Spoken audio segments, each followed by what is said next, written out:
السلام علیکم ورحمت الله وبرکاته.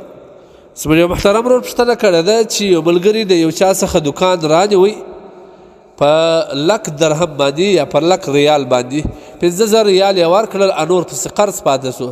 3 ورځې ما بعد هغه خرڅولو والا بای بیرته رالی چې زه دکان نه خرڅوم. دا رانیول والا ورته وویل چې نه زه خو واپس نه درکوم. هغه ورته ویل دغه 15000 دې نور راکړي دي، دا 15000 نور واخله، 10000 ریال واخله، دا زما دکان پرېږده. آیا دی کولی شي چې دا 15000 ریال یو زیات د ده څخه واخلي که نه؟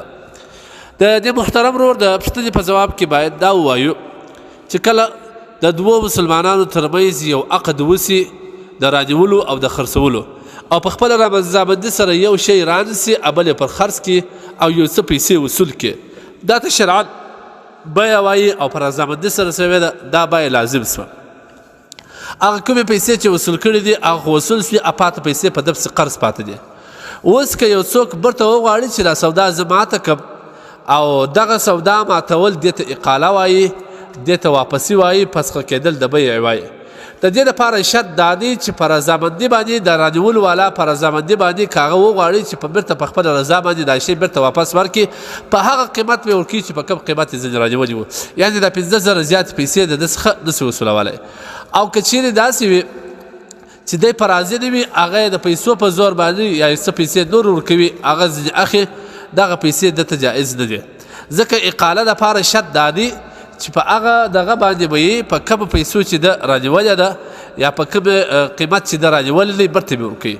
او که چیرې زیات پیسې ځینې اخلي، دا پیسې دته جایز نه دي.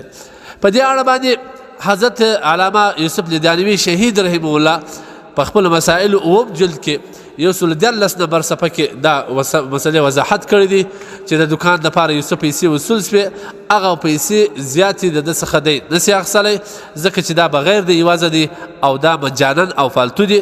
لهذا مجانا بغیر د یوازې انسان دپاره پیسې اخیستل جایز نه دي.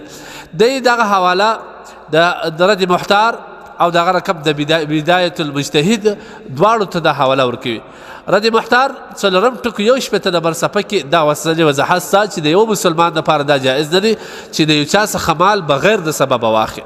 او همداشان بدایة المجتهد 2 ټکو 122 نمبر صفحه کې د دې مسلې وضاحت ستا چې علماو پر دې باندې اتفاق کړی دي چې هغه دا لیکي چې بغیر د سببه د چا څخه زیاتې پیسې اخیستل جایز نه دي. او اقاله په هدایه کې کتاب البیوع کې د دې مسلې ستر وضاحت او واضح وضاحت سته چې هغوی صریح دا لیکي چې د اقالې دپاره شرط دا دی چې په هغه قیمت به وي چې هغه کوم قیمت باندې ده رانیولي. لهذا که چیرې بیرته په خپله رضامندي باندې دا شی ورکول وغواړي دا سړی، نو په هغه قیمت به ورکوي په کوم قیمت چې ده رانیولي. او که په رضا نه وي، هغه کسان په زور نسي ځینې اخیستلی، نه په زیاتو پیسو ځینې اخیستلی سي، تر څو چې دی رضا شوی نه وي. که رضا سي هم بیا په زیاتو پیسې د ده لپاره جایز نه دي، بلکې هغه پیسې به وي چې هغه ده ځینې رانیولی دي. والله اعلم بالصواب.